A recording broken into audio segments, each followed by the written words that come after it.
이야기해봅시다. 우선 가장 흔하고 파괴적인 요인 뭐겠습니까? 연애죠. 그래서 동성그룹에 비해 혼성그룹은 평균 수명이 훨씬 더 짧아요. 남녀가 섞인 모임에서는 높은 확률로 스캔들이 발생합니다. 오마르게섬.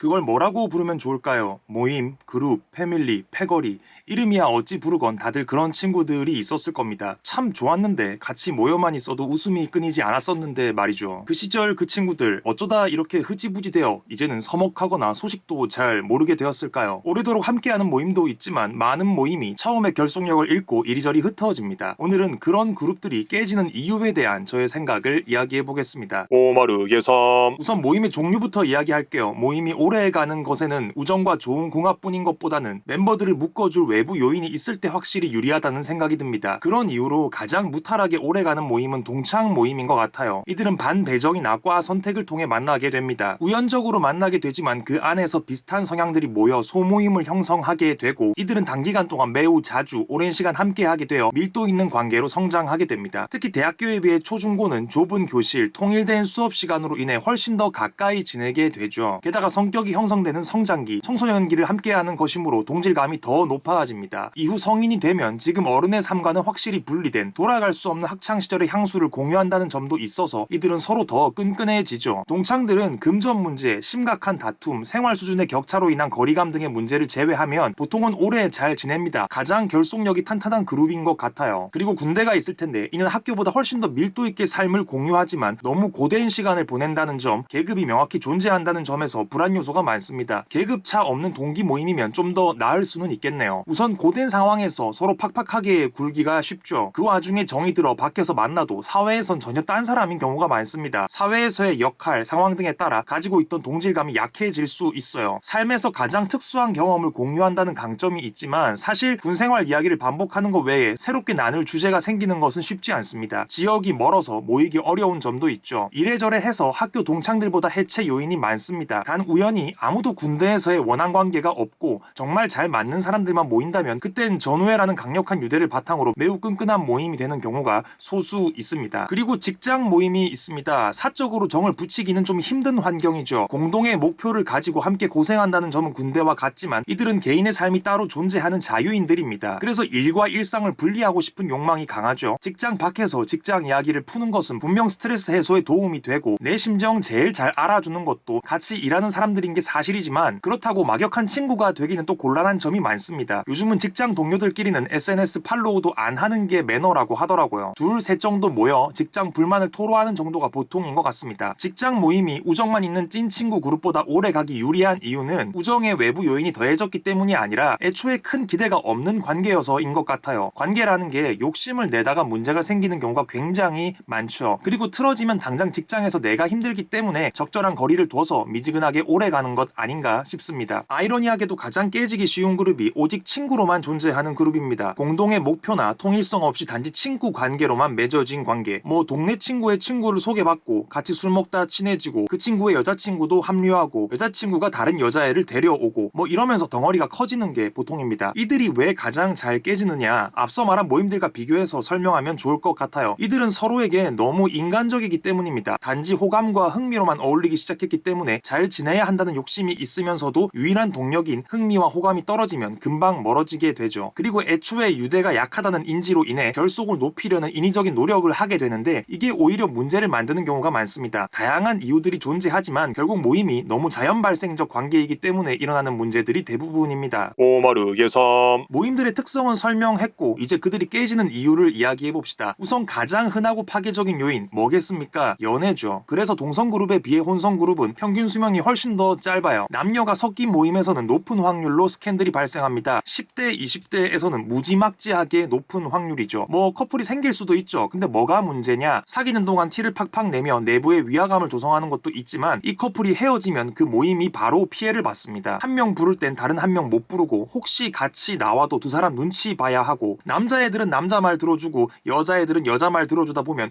결국 지금 우리가 뭐 하고 있는 건가 생각이 들면서 처음에 화목한 분위기는 망가집니다. 그래서 모임 모임이 생기면 제발 우리 사귈 거면 외부인 사귀자고, 내수시장 눈독 들이지 말자고 하는데, 그러면 어떤 친구는 외부에서 사귄 사람을 내부로 끌어들여 다 친하게 만든 다음 싸우고 헤어집니다. 똥을 오줌에 찍어 먹으나 오줌에 똥을 말아 먹으나 결과는 똑같은 것이죠. 그 다음 정치입니다. 간혹 가다가 한두 명씩 편 가르면서 소음을 만드는 사람들이 있어요. 야, A가 B를 좀 피하는 것 같지 않냐? C랑 D는 둘이서 따로 보기도 하던데 넌 안 서운해? 자기 생각이 그러면 혼자 그렇게 생각하면 되는데, 사람이 고약한 게 꼭 굳이 구성원들의 동의를 구하며 담론 안으로 개입시키고 이걸 공론화합니다. 가만히 있으면 아무 문제가 없는데 기어코 문제를 만드는 걸 즐긴다고 봐야겠죠. 과한 연대의식도 문제가 됩니다. 사람이 5명, 6명 모이면 당연히 다 똑같이 좋아하고 친할 수가 없습니다. 더 잘 통하는 친구가 있고 아닌 친구가 있죠. 또 모임에 적극적인 사람도 있고 가끔 나오는 사람도 있습니다. 근데 이런 걸 가만두고 못 보는 친구들이 있어요. 별로 안 맞는 둘을 강제로 친하게 만들려 하고, 자주 안 나오는 친구에게 강압적으로 출석을 요구하고, 이런 사람들은 자기가 모임의 리더라고 생각하거나 실제로 리더격인 경우가 많은데 그 역할에 너무 과몰입해서 문제를 만듭니다. 진짜 화해가 필요한 관계나 자기 의도와 다르게 소외된 친구라면 개입과 도움이 필요하겠지만, 그게 아니라면 사실 모임은 흘러가는 대로 가만히 놔두는 게 가장 자연스럽습니다. 오마르게 섬. 모든 인간관계가 다 그렇지만 친구 관계도 언제나 적당한 거리감과 적당한 무관심이 좋은 영양분이라는 생각을 합니다. 지내다 보면 내 뜻과 관계없이 모임이 와해되기도 하고 찢어지기도 해요. 그런데 이런 일은 인생에서 계속 반복적으로 일어나므로 너무 상심하지 않는 게 좋습니다. 무엇보다 이 모임에 너무 큰 의미를 부여하는 것이 결국 모임을 망가뜨리는 주 원인이 아닌가 싶어요. 자연스럽게 흘러가는 대로 놔두는 게 어쩌면 가장 좋은 관계 유지 방법이 아닐까 싶습니다. 영상을 재밌게 보셨다면 구독과 좋아요 부탁드리겠습니다. 알림 설정까지 눌러주시면 매주 재미있고 유익한 영상을 만나보실 수 있습니다. 멤버십 기능도 오픈되었습니다. 여러분들의 후원은 저에게 큰 힘이 됩니다. 오늘은 여기까지 하겠습니다. 감사합니다. 안녕!